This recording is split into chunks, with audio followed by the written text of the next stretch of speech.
다시 한번 읽겠습니다. 그 밤에 야곱은 일어나서 두 아내와 두 여종과 11아들을 데리고 야복 나루를 건넜다.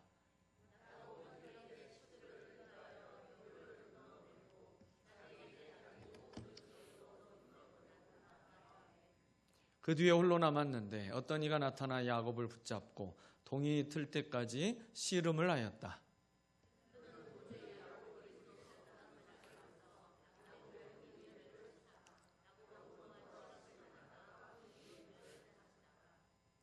그가 날이 새려고 하니 놓아달라고 하였지만 야곱은 자기에게 축복해 주지 않으면 보내지 않겠다고 떼를 썼다.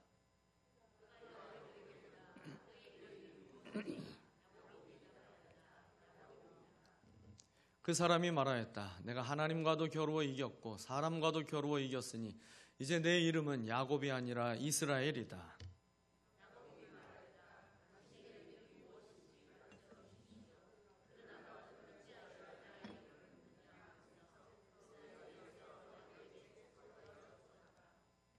야곱은 내가 하나님의 얼굴을 직접 뵙고도 목숨이 이렇게 붙어 있구나 하면서 그곳 이름을 브니엘이라고 하였다.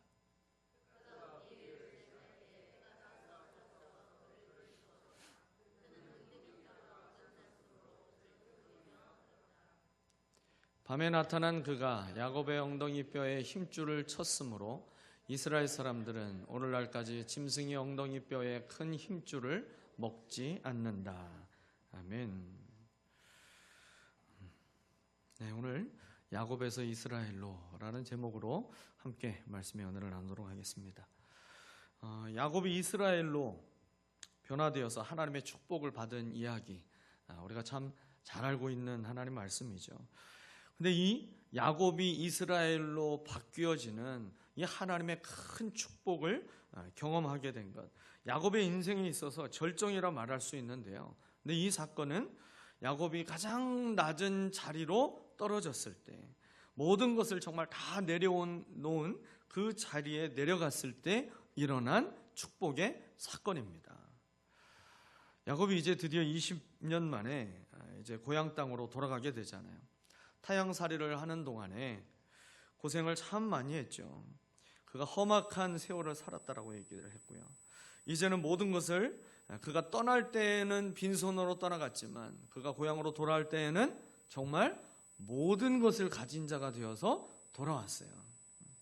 야곱은 4명의 아내가 있었고요. 그리고 오늘 말씀해 보니까 11명의 아들들이 있었어요. 그리고 여러 종들과 그 종들을 통해서 이제 치고 있는 수만 마리의 가축들을 지닌 부자였습니다. 모든 것을 다 가진 자가 돌아오고 있는데 그는 기쁘지 않았어요. 그의 마음속에 가득 지금 자리 잡고 있는 것은 두려운 마음이었습니다.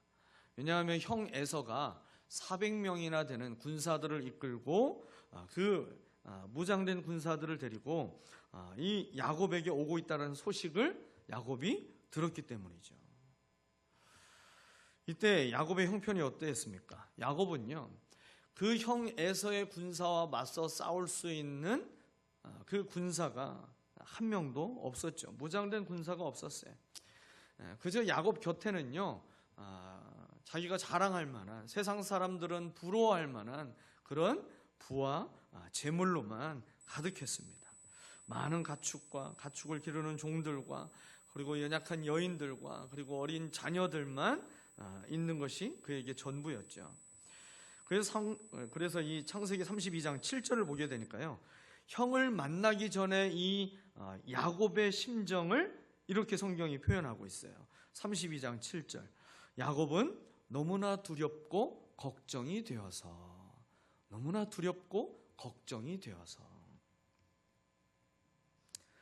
두려움의 야곱이 지금 사로잡혀 있습니다.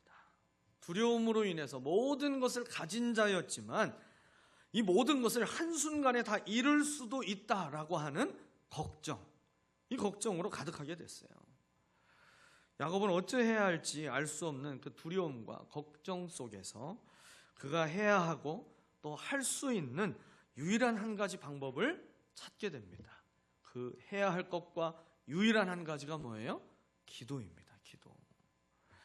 하나님 앞에 그가 무릎을 꿇게 됩니다. 여러분, 바로 이러한 점이 사실은 야곱이 치명적인 약점이 많은 사람이었지만 그럼에도 불구하고 하나님께서 그를 믿음의 조상으로 세우신 이유가 되죠. 그가 힘들고 어려울 때 하나님 앞에 무릎을 꿇을 줄 아는 그런 사람이었어요. 야곱은 자기의 처지를 있는 그대로 하나님 앞에 아뢰게 됩니다. 그래서 32장 11절을 보니까요, 이렇게 야곱이 하나님께 외쳤어요. 부디 제 형의 손에서, 에서의 손에서 저를 건져 주십시오. 형이 와서 저를 치고 아내들과 자식들까지 죽일까 두렵습니다. 자기가 과거에 저지른 죄가 어떤 건지 야곱은 지금 떠올리고 있는 거죠. 20년 전 아버지와 형 에서를 속였던 자신의 행동을 기억했어요. 그래서요, 그 마음으로 인해서 과거에 욕심으로 인해서 거짓과 속임수가 가득했던, 그래서 형을 분노하게 했던 지난날의 사건을 이 야곱은요 단 한순간도 잊지 않고 살았던 것 같습니다. 어떤 방법으로든 형 에서의 마음을 누그러뜨려야 되겠다, 그렇게 생각하고 이제 이 위기를 모면할 그의 뼛속까지 깊이 새겨져 있는 잔꾀가 발동되게 되죠. 그래서 인간적인 꾀로 계략을 세우게 되잖아요. 먼저는 자기가 가지고 있는 모든 그 소유를 두 때로 나누어 가지고 한 무리를 앞서가게 하고 한 무리는 뒤따르게 했었잖아요. 그래서 혹여라도 형 에서가 앞 무리를 막 치고 있으면 그러면 빨리 뒤에 있는 재산이라도 건져서 도망가려고, 그래서 이렇게 두 때로 나눠서 가게 했었죠. 그리고 나서요, 이제 형 에서를 그래도 불안하게 되니까 야곱이 조금 더 또 다른 전략을 또 바꾸게 되잖아요. 형 에서를 달랠 그런 전략을 세우게 되는데, 형 에서가 좋아할 만한 그런 예물들을 그가 택하게 됩니다. 그래서요, 자신이 가지고 있던 그 모든 가축대를 네 대로 나누게 돼요. 그래서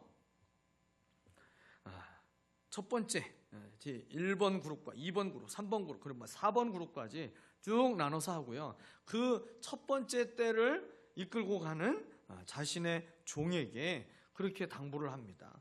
형이 와서 이 모든 가축이 다 무엇이고 어디로 가고 있느냐 물으면 우리는 에서에게 지금 보내진 야곱이 에서에게, 그 형 에서에게 보내진 선물들입니다. 그렇게 이제 얘기하라고 시킨 것이죠. 그리고 이 말을 꼭 빼지 말라고 그랬어요. 야곱도 뒤에 따라오고 있습니다. 첫 때가 그렇게 지나가면서 에서를 만나면서 형에게 보낸 선물들이 첫 번째로 만나면서 마음이 조금 누그러지고, 두 번째 때를 또 만났는데 이것도 에서에게 보낸 선물이라고 하니 조금 더 마음이 누그러지고, 세 번째, 네 번째까지 그렇게 하면서 이 사실은 뇌물 전략을 쓰고 있는 이 야곱의 모습을 볼 수가 있죠. 형 에서에게 모든 것을 주고 싶은 마음도 있었지만 우선 화가 난 그 형의 마음을 풀기 위한 야곱의 사실은 잔꾀였죠. 잔꾀. 근데요, 야곱이 이렇게까지 준비를, 만반의 준비를 다 하고 나서도 마음에 안심이 안 됐어요. 여전히 불안하고 걱정이 됐습니다. 그리고 그러한 마음인 채로 이제 야곱은 한밤중에 자신의 아내와 그리고 두 여종 그리고 11명의 아들들을 인도해서 야복강을 다 건너가게 하고요, 자신은 홀로 남아서 그 야복강 나루터에서 이제 밤을 지새우게 됩니다. 홀로 남은 야곱은 어느 것도 자기를 안심시킬 수 없음을 경험하게 돼요. 많은 재물을 형에게 다 준다고 해도 과연 그 형의 마음이 정말 다 누그러질까? 자신의 아내와 자식들까지 자신을 안심시키고 위로해 줄 수 있는 존재가 아무도 없다라는 것을 이제 홀로 남은 야곱은 깨닫게 되죠. 바로 그때 이제 야곱에게 하나님께서 찾아오시게 됩니다. 그에게 있었던 아주 고질적인 열등감과 그리고 탐욕과 그리고 모든 죄책감으로부터 이 야곱을 자유케 하기 위해서 야곱에게 찾아오세요. 야곱이 기도하면서도 여전히 두려움과 걱정에 사로잡혀 있었는데 그러한 야곱에게 하나님이 찾아오셨어요.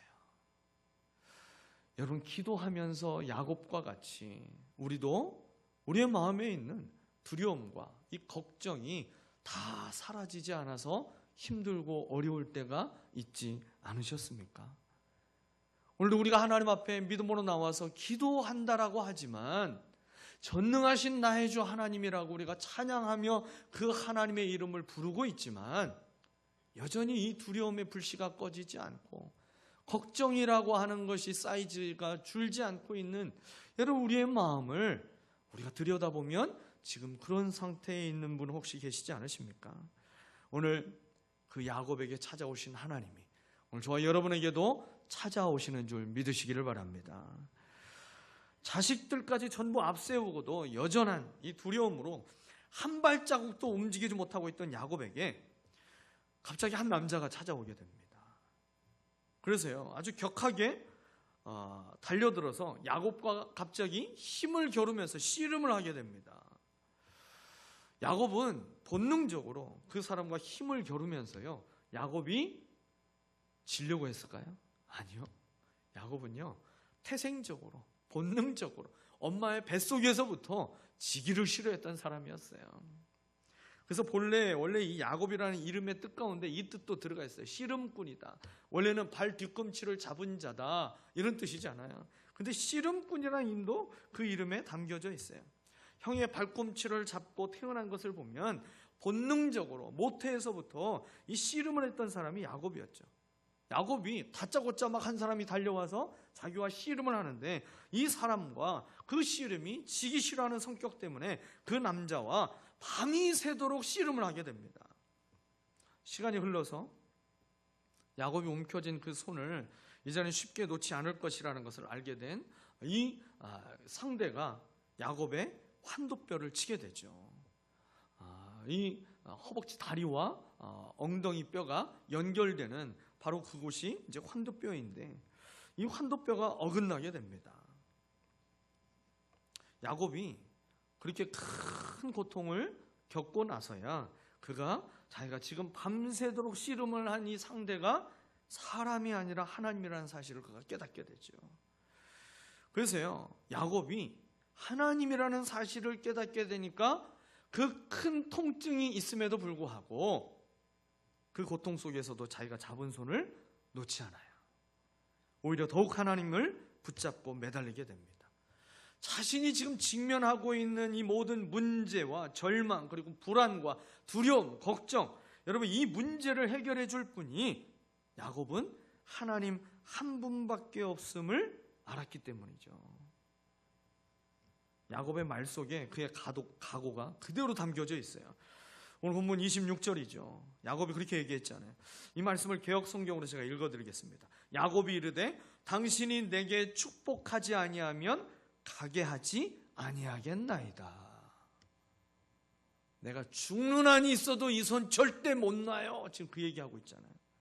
당신이 내게 축복하지 않으면, 지금 야곱에게 있는 가장 큰 축복이 뭐가 되겠어요? 두려움과 걱정을 이길 수 있어야 되잖아요. 그 마음에 가득한 이 두려움과 걱정의 문제가 해결되는 것이 자신에게 축복이 되는 거 아니겠습니까? 생명을 걸고 있어요. 당신이 나를 축복하실 때까지 아무리 힘들고 아파도 내가 쓰러지는 한이 있어도 당신을 놓지 않겠습니다. 야곱은 지금 생명을 걸고 하나님의 축복을 요청했습니다. 과거 야곱이 가졌던 축복의 개념은요, 눈에 보이는 것들이 그에게 축복의 조건이었어요. 손에 잡을 수 있는 것이 그가 원하는 축복이었죠. 그래서 아버지 이삭과 형 에서와 함께 있을 때에 그가 장자권을 빼앗기도 하고요. 그래서 맏아들처럼 대우받고 인정받기를 그가 원했었잖아요. 여러분, 맏아들에게만 주는 특별한 사랑과 또 이 차별하며 대우하게 되는 것들이 사실은 있었죠. 여러분, 그 요셉도 그가 요셉에게만 있었던 채색 옷을 입히는 그런 특별한 사랑도 있었잖아요. 야곱도 마찬가지였어요. 야곱이 에서라고 속이면서 아버지에게 나아갈 때에 그 어머니 리브가가 야곱에게 입혔던 옷에 대해서 성경이 설명하고 있는 것을 기억하시나요? 에서에게만 있는 좋은 의복을 입혔다라고 그랬어요. 그러니까 맏아들에게만 주는 좀 이렇게 차별하며 막 이렇게 베풀어주고 있는 눈에 보이는 그런 사랑과 특별한 조건들이 이 야곱이 얼마나 그걸로 인해서 상처가 되고 그것을 받고 싶은 마음이 있었으면 이 장자권을 그가 지금 빼앗을 마음이 있었겠습니까? 또 외삼촌 라반의 집에서 받고자 했던 결혼의 축복이 그에게는 또 축복의 조건이었고, 사랑하는 아내를 얻어서 가정을 꾸리고 더불어 많은 그 가축을 얻는 것, 그래서 이 재산이 늘어가는 것이 그에게는 축복이었습니다. 그런데요, 지금 야곱은 그 축복의 개념이 달라졌어요. 축복에 대한 새로운 깨달음이 그에게 일어나게 된 것입니다. 아무리 이 세상에 그런 장자권이나 또는 처자식이나 또는 아무리 많은 그런 재물이 있다 할지라도, 세상 사람들이 부러워하는 그것들이 아무리 좋아 보여도 이 모든 것들이 생명과 대신할 수 있는 것이 아무것도 없다라는 것을 그는 비로소 깨달은 거예요. 또 그것들이 아무리 많아도 자신의 생명과 무엇보다도 마음과 생각을 보호해 줄 수 없다라는 것, 야곱이 크게 깨닫게 됩니다. 눈에 보이는 모든 축복은 다 지나가는 것일 뿐인, 결코 그것들이 자신을 보호할 수 없다라는 것을 야곱이 아주 절실히 깨닫게 돼요. 오직 하나님만이 나의 보호자가 되시고 든든한 반석이 되어 주신다라는 것, 여러분 이것을 야복강의 위기 속에서 야곱은 깨닫게 됩니다. 이 깨달음을 통해서 이제는 오직 하나님만을 나의 복으로 삼겠다, 그렇게 야곱이 고백을 합니다. 사랑하는 여러분, 우리는 하나님 앞에서요, 이 야곱과 같은 씨름을 해야 돼요. 어떤 씨름이냐? 우리가 무엇을 먹을까, 무엇을 마실까, 무엇을 입고 누릴까? 여러분, 이 기도보다 더 크고 중요한 기도가 있다라는 사실을 우리는 잊어서는 안 되는 것입니다. 하나님이 기뻐하시는, 주님이 우리에게 원하시는 그 기도를 드리고자 하는, 여러분 이 씨름이 우리에게 필요하다라는 것입니다. 내가 하나님만으로 만족하겠습니다. 하나님이 나와 함께 하시는 것을 내가 의심하지 않겠습니다. 하나님을 내 인생의 전부로 삼겠습니다. 여러분, 이렇게 우리가 하나님 앞에 믿음으로 각오하고 결단하며 주님 앞에 고백하는, 그리고 이 고백이 우리가 그저 감정적으로 잠깐 통해서 하고 있는 고백이 아니라 우리가 생명을 걸고 하는 믿음의 고백이라고 하나님 앞에 그렇게 보여드릴 수 있는 처절한 믿음의 씨름이 필요하다는 것이죠. 이러한 기도를 드린 야곱을 하나님이 하나님만이 주실 수 있는 복으로 축복하십니다. 그런데 그 전에 하나님이 야곱에게 한 가지 질문을 하시게 되잖아요. 그것이 뭐였어요? 내 이름이 무엇이냐? 참 어찌 보면 코미디 같은 모습이기도 하잖아요. 갑자기 한 사람이 나타나는데 밤새 나랑 씨름했는데 내가 누군지도 모르고 밤새 씨름한 사람이었던 거예요. 아침에 해가 뜨려고 하는데 근데 당신은 누구죠? 이러면서 서로 질문하고 있으면 이게 얼마나 웃긴 거예요. 모르는 사람이 나랑 씨름하면서 내 환도뼈까지 지금 부러뜨려 놓고는 근데 네 이름이 뭐지? 이러면 얼마나 이게 코미디입니까? 오늘 이 야곱에게 먼저 그 이름을 물었어요. 여러분, 사람의 본질이 담겨져 있는 그 이름을 물으시는 것, 다시 말해서 야곱에게 지금 야곱의 정체성에 대한 질문을 하고 있는 것입니다. 또 한편으로는 지금까지 야곱을 계속 누르고 있었던 그의 삶의 고질적인 문제, 아무리 지우려고 해도 지워지지 않고 있었던 지난날의 그의 모든 죄의 쓴뿌리들을 지금 묻고 있는 거예요. 오늘 27절이 그랬죠. 너의 이름이 무엇이냐? 야곱이 대답하였다. 야곱입니다. 여러분, 이 질문을 처음에 야곱이 탁 들었을 때에 모르긴 몰라도 그는 20년 전 아버지를 속이고 형 에서인 것처럼 행동했던 그 야곱에게 아버지가 2번이나 했던 질문이 떠올랐을 것입니다. 아버지가 야곱에게 물었었잖아요. 너는 누구냐? 내가 정말 에서가 맞느냐? 기도해 주고 나서도 이삭이 그렇게 야곱에게 이름을 물었어요. 2번이나 네가 정말 에서가 맞냐? 근데 그 질문이 오늘 이제 야곱에게 다시 들려지고 있는 거예요. 하나님이 다시 한번 야곱에게 묻고 계셨습니다. 너는 자신이 누구인지 정말 알고 있냐? 예전에 너는 아버지 앞에서 에서라고 말하지 않았느냐? 과거의 너의 정체성은 야곱이었다가 에서였다가 왔다 갔다 하지 않았느냐? 네가 정말 움켜잡은 자라고 하는 그 야곱이 맞느냐? 속임수를 썼고 거짓말을 일삼았고 교활하였던 그 야곱이 맞느냐? 그렇게 묻고 있는 것이죠. 과거에 야곱은요, 앞을 보지 못하고 있었던, 그래서 제대로 사물을 분간하지 못했던 아버지는 속일 수 있었어요. 그런데 하나님은 속일 수 없다라는 사실을 야곱이 너무나 잘 알고 있었죠. 하나님은 내 뼛속까지 깊이 알고 계시다라는 것 야곱이 잘 알고 있었기 때문에 그 하나님은 속일 수 없었어요. 야곱은 하나님 앞에서 더 이상 자기를 감추지 않습니다. 그러면서 자신의 모습을 그대로 드러냅니다. 예, 하나님, 제 이름은 야곱입니다. 속이는 자 야곱 맞습니다. 욕심을 부렸던 야곱 맞습니다. 눈에 보이는 것을 축복으로 여겼던 야곱 맞습니다. 하나님께서 야곱의 영혼 깊은 곳에 감추어져 있던, 다른 사람들에게 계속해서 들키기 싫어서 계속 꾹꾹 누르며 숨겨두었던 그 모든 찌꺼기들을 전부 다 드러내기 시작하셨어요. 여러분, 이것이 야곱에게 일어난 치유의 시작입니다. 여러분, 자신의 죄를 인정할 때 하나님의 치유가 시작됩니다. 이 사실을 여러분 꼭 기억하셔야 돼요. 하나님 앞에 자신의 연약함을 인정할 때 하나님의 치유가 시작되는 거예요. 야곱은 자기가 깨끗하게 닦여진 줄 알았을 거예요.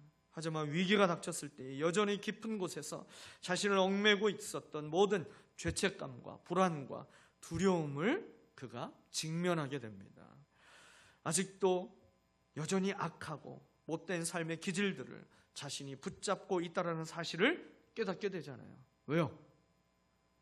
짐승들을 다 때로 나누고 자신의 처자식마저 전부 다 앞서 보내고 지금 자신은 홀로 남아있잖아요. 그래서 하나님 앞에 다시 나오게 됩니다. 하나님은 야곱을 강제적인 상황으로 이제 몰아넣으시고요, 하나님 앞에 항복하는 자가 되도록 그를 몰아가셨어요. 이것은 야곱을 비굴하게 만들거나 또 절망하게 하기 위한 하나님의 의도가 아니었어요. 오히려 야곱이 진정으로 자신의 한계를 깨닫고 하나님 앞에 항복을 해야만 비로소 그 항복한 자에게 하나님의 은혜가 임하기 때문입니다. 우리가 사람에게 항복하면요, 비굴해져요. 그로 인해서 우리의 마음에 상처를 입게 됩니다. 그런데요, 하나님 앞에 항복하게 되면 하나님은 우리를 자유하게 하십니다. 할렐루야. 세상에서의 항복은 종이 되는 것을 의미하지만 하나님 앞에서의 항복은요, 우리가 하나님의 자녀가 되는 권세를 누리게 하는 하나님의 은혜인 줄 믿습니다. 그리고 그것이 우리의 삶의 문제들을 해결하는 시작인 거예요. 여러분, 그래서 한번 같이 따라해 보셨으면 좋겠어요. 항복이 축복의 첫 단추입니다. 네, 다시 한번요. 항복이 축복의 첫 단추입니다. 항복해야 하나님께 축복을 받는 거예요. 하나님께 항복한 야곱이 이제 이스라엘이라고 하는 새 이름을 얻게 되죠. 오늘 그래서 본문 28절을 보니까 이렇게 말씀했어요.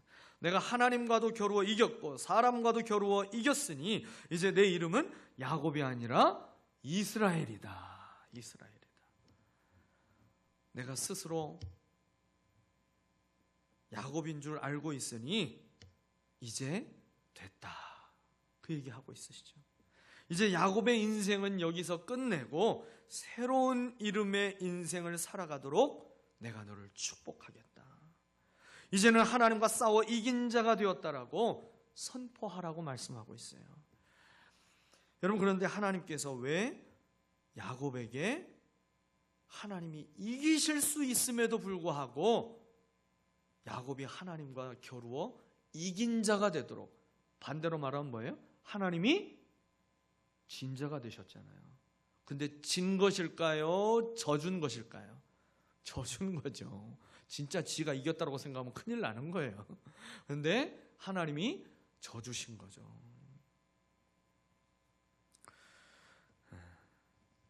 자녀들을 키워보면, 자녀들을 키우는 아버지들은 특히 더더욱 이 공감이 되는 얘기들이 있죠.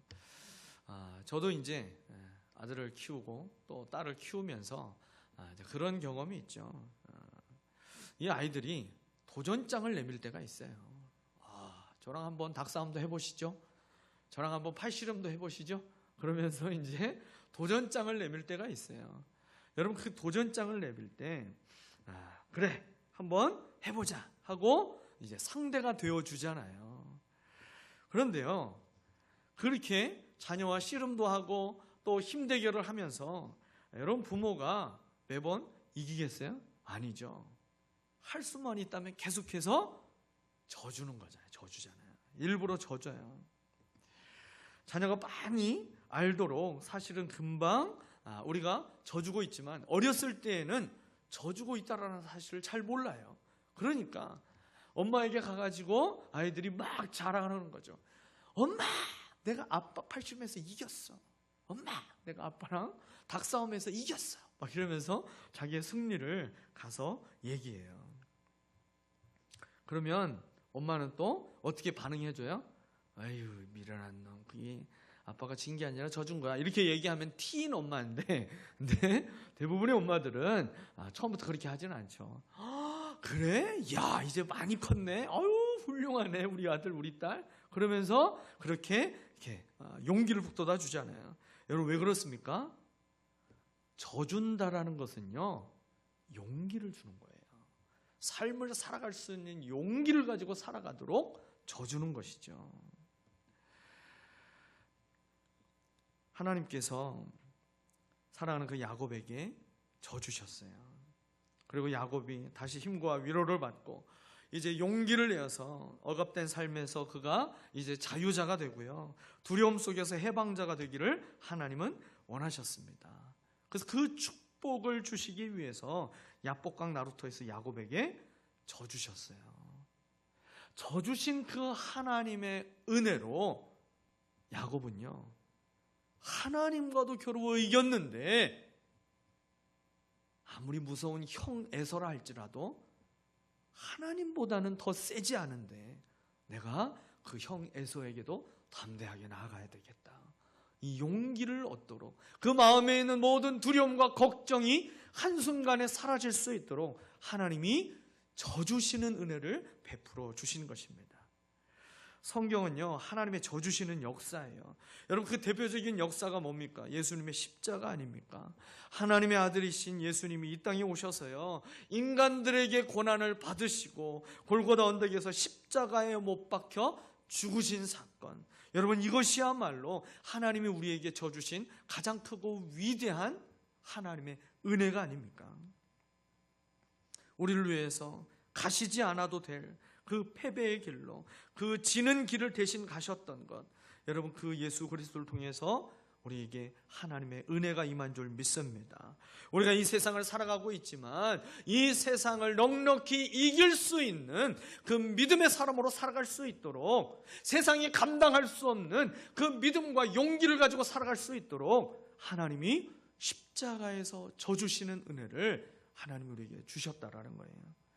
사랑하는 성도 여러분, 우리 자신이 믿고 의지하는 것이 무엇입니까? 나를 보호해 준다라고 믿으며 지금까지 붙잡고 있는 것이 무엇이 있으십니까? 그것이 재물입니까? 건강입니까? 가족입니까? 아니면 돈과 재물입니까? 직장입니까? 여러분, 야곱은 이런 것들이 전부 부질없다라는 것을 이 야복강 나루터에서 깨달았어요. 그는 오직 하나님만이 내게 만족을 주시고 하나님만이 내 반석이 되시고 하나님만이 내 생명이라고 고백하면서 하나님을 붙잡았습니다.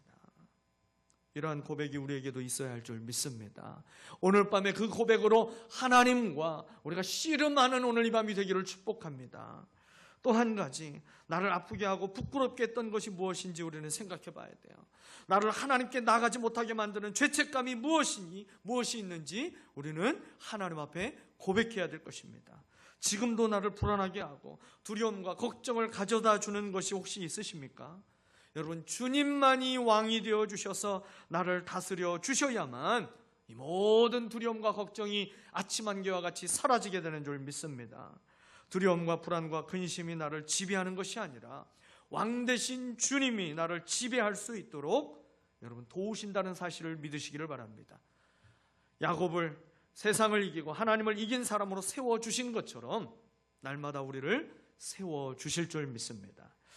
여러분, 우리가 그 옛 야곱과 같은 사람이었지만 우리를 예수 그리스도를 통해서 이스라엘로 바꿔주시고 하나님의 자녀가 되도록 하나님은 우리에게 은혜를 베풀어 주셨습니다. 여러분, 이 놀라운 하나님의 선물과 은혜를 이제 우리의 가슴에 안고 우리가 세상을 향해 달려나아가는 저와 여러분 되시기를 예수 그리스도의 이름으로 축원합니다. 기도하겠습니다.